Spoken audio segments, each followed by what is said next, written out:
how are ya? Good morning, good afternoon, good evening, wherever you are in the world.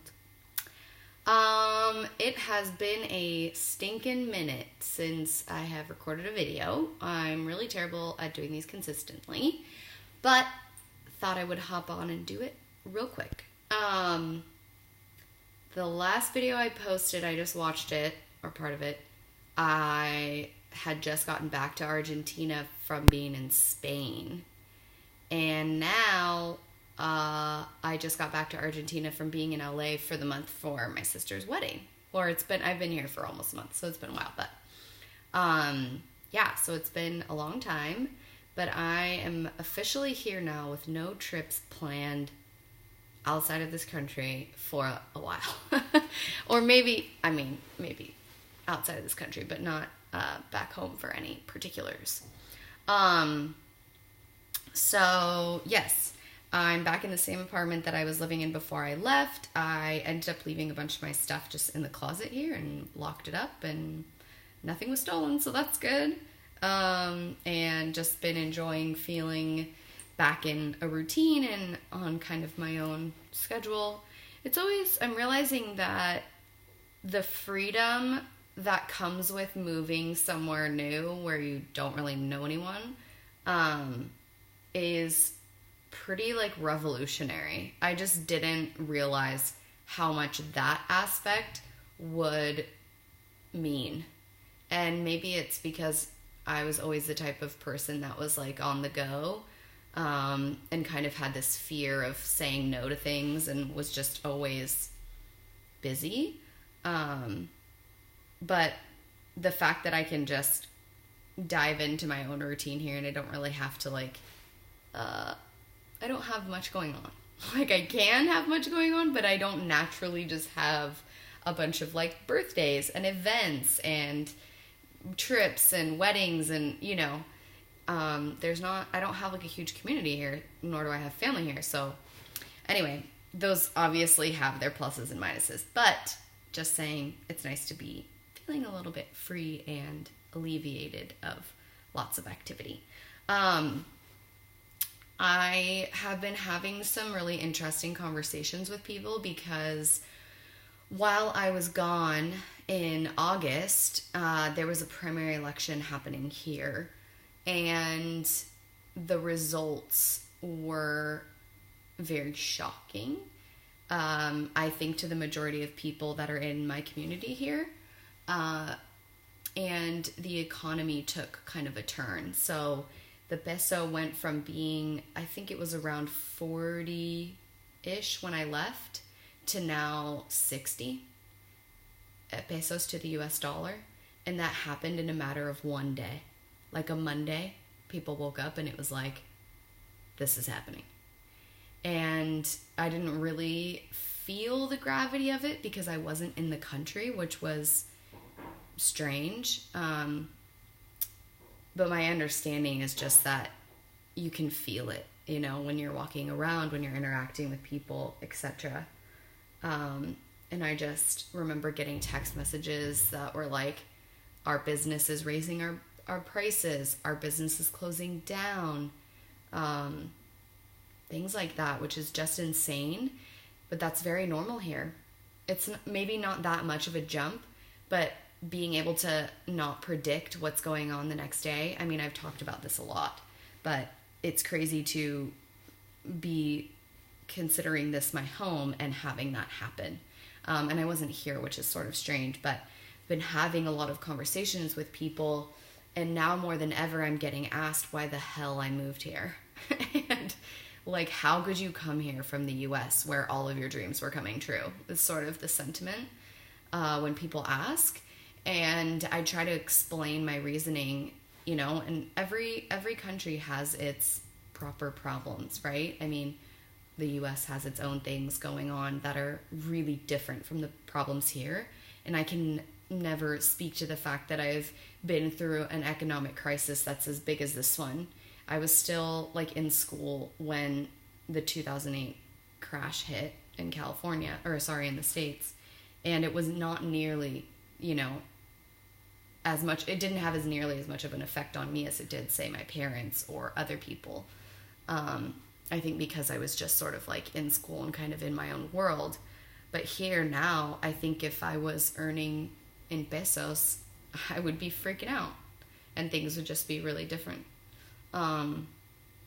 So I've just been talking to people about what it's like to go through these economic crises, and a lot of people are talking to me about their backup plans. They're talking about how they're going to move if it gets worse, and whichever party ends up taking over during when they get elected, when the new president gets elected, I think it will influence like a lot of people's decisions as to whether they're going to stay or not. And we kind of saw a little bit of that in the US as well, which is just really interesting. On top of that, there's the same kind of movement that we have going on in the US with LGBTQ plus rights, abortion, things like these conversations that are happening, and people from both sides kind of like weighing their opinions. It's happening here as well. There's lots of marches that are going on, a lot of protesting, a lot of rallies that are happening. And so I've just been chatting with people about it.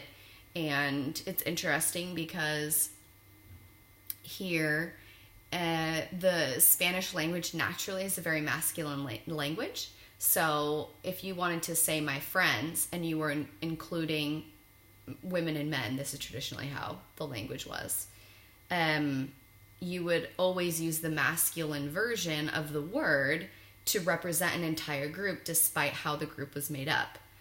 And so that would be amigos.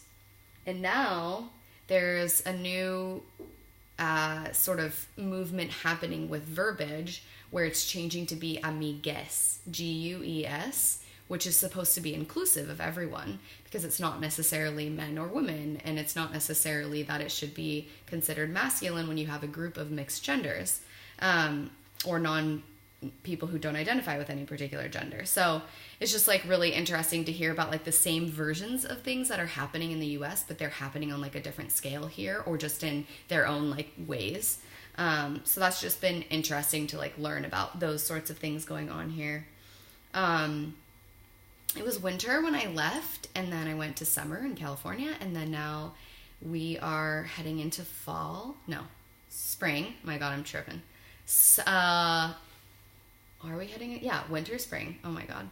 It's been a long day. So, the leaves are like starting to change and things are just like really beautiful here, despite being in like a huge metropolitan city. There's a lot of nature around. I think the city has done just a really good job of like preserving, the naturalistic feel. So I like look out my window and I can see like all the leaves turning, and it's really amazing. It's beautiful.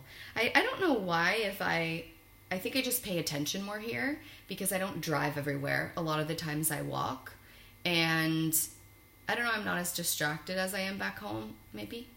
So I'm just like appreciating it more.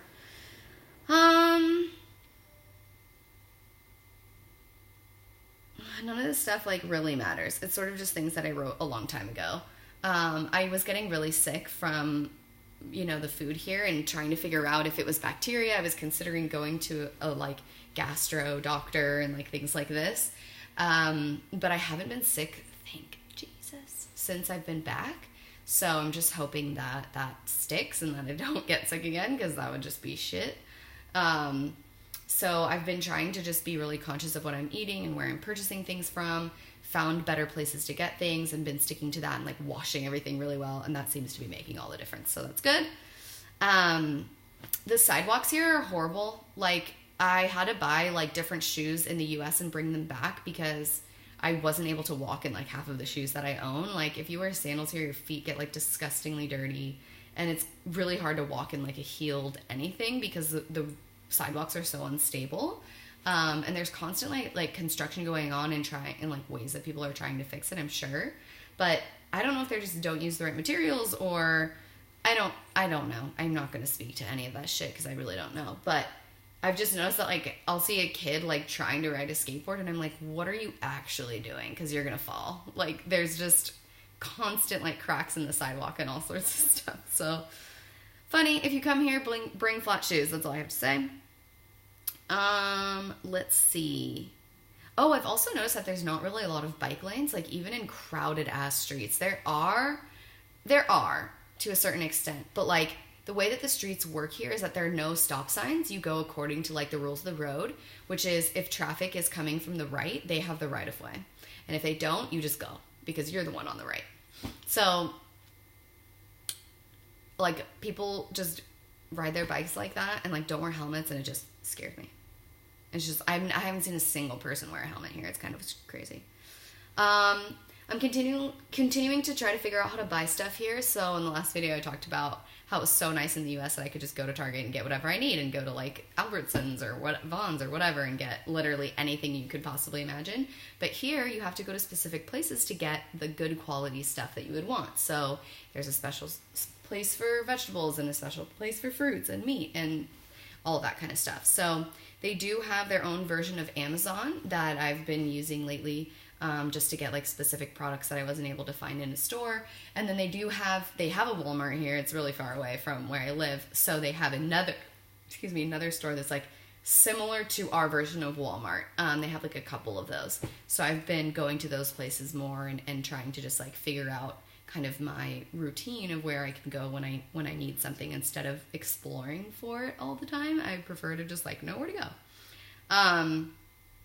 So yes, that also includes figuring out still what I shouldn't be buying here and like what I should be bringing back from the US. So I knew about the electronics, that was something that I knew was going to be just extremely expensive here. But I didn't realize that things like clothes, like any kind of clothing here is extremely expensive. Shoes, accessories, like all of that is pricey. Like bedding, household items, getting a trash can, getting a comforter, all that stuff is really expensive here. Like I look at the prices and I'm like, $25 for like a low quality towel? What the frick? It's like ridiculous. But it just lends itself to, I mean, whatever, the fact that they're importing everything. But food, transportation, things like this are extremely cheap. So that's nice. And those are the things that are expensive in the US. So it balances. I also think that I appreciate everything I eat and like everything I do way more because it's way harder to get it. Like I have to literally plan a whole day to go get all the groceries I need to like make my meals for the week. Or if I run out of, I don't know, specific products, I have to plan the store to go to and take the subway there and get it and bring it home. And like, you have to have cash in case their credit card machine isn't working. Like there's all of these things that go into just getting a simple product that you probably take for granted when you're living in the US. So I like don't waste anything here. I was pretty good about that anyway. But like, I really don't like things go to waste because I'm like, I spent way too much time getting that shit. Like, I will use it until every last drop. So that's kind of a cool thing. I'm starting to plan more trips now. So I have to leave the country before December, and I have some friends who are coming to visit for Thanksgiving. So I need to leave the country basically by like the first week of November-ish. And a friend and I are going to go to Uruguay for the weekend. So I have that trip planned. And then I have two friends who are coming to visit for Thanksgiving, like I said. So super excited to have some visitors. I'm like already thinking about what we're going to do and where we're going to go to eat. And we're going on a trip to one of the like 7 wonders of the world called Iguazu Falls. It's in the north of Argentina, and it's actually so big that it spans into Brazil as well. So there's 2 sides of it. The majority of the falls are on the Argentine side, so that's where we're going to go. And we have to fly there from Buenos Aires, but the flights are really cheap, going with like a local airline. And yeah, so I'm super excited to be planning those kinds of trips. That's what I've been wanting to do since I moved here, but just had so much other travel going on. So that'll be good. And I'm getting a dog.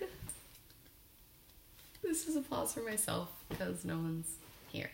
But I'm really, really excited to be getting this dog who I wanted when I was in the US. It was my roommate and really good friend's dog that she adopted on a trip to Mexico. She actually saved her. She was a stray dog, and she brought her back to our home and has been raising her for the last year, trying to find someone to adopt her because she already has a dog and just couldn't. And I told her the second she brought her home that I would take her if I wasn't moving here.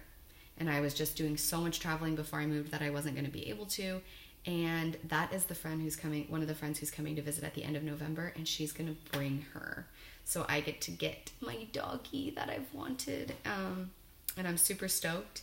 And we joke that she's already bilingual because she was rescued from Mexico and then lived in California. This dog has traveled more than most humans. It's nuts. So I'm really, really excited to get her. And that also means that I need to get a new apartment, which I needed to do anyways. So I'm basically beginning my search now. And I'm going to sign probably a 2-year lease on an apartment here. So it's the real deal. I'm staying. And I'll be able to bring Lola, and she can come to work with me, and I'll get her an apartment so that she has like a patio and stuff that she can go hang out on if I'm not home, things like that. And then also trying to plan a trip for my parents to come out here, and we're going to go to Patagonia. So the door is open. If anyone wants to come visit, you have a place to stay. And yeah, just trying to expand more of my like Argentine community here. I have like a fair amount of expat friends that I go out with and hang out with, but I'm really interested in meeting more Argentines or other people that have immigrated here and started to build their life here.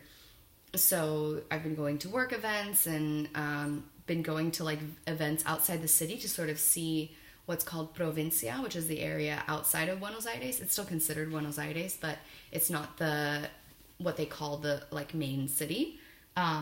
So I've gone to like a wine event and a design event, and like was an environmental show going on, which I couldn't get into, upsettingly.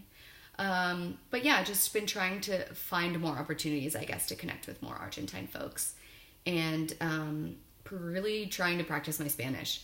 I think maybe spending a lot of time in the US gave me weird like internal feelings about speaking Spanish, like, I don't know, subconscious hesitancies. So I'm not doing it as much. I find myself, even with people who are speaking to me in Spanish, replying in English if I know that they can understand me, which is really, really bad. And I think it's getting worse. So I need to like force myself. I changed my phone to be in Spanish. I'm about to start a new Netflix show in Spanish. So I need to like get some books in Spanish and basically stop speaking English and make these videos in Spanish. And then none of you will be able to understand me, or most of you. So yeah, that's it for now. Thanks for watching. Oh my god, I can't hit the button. Damn.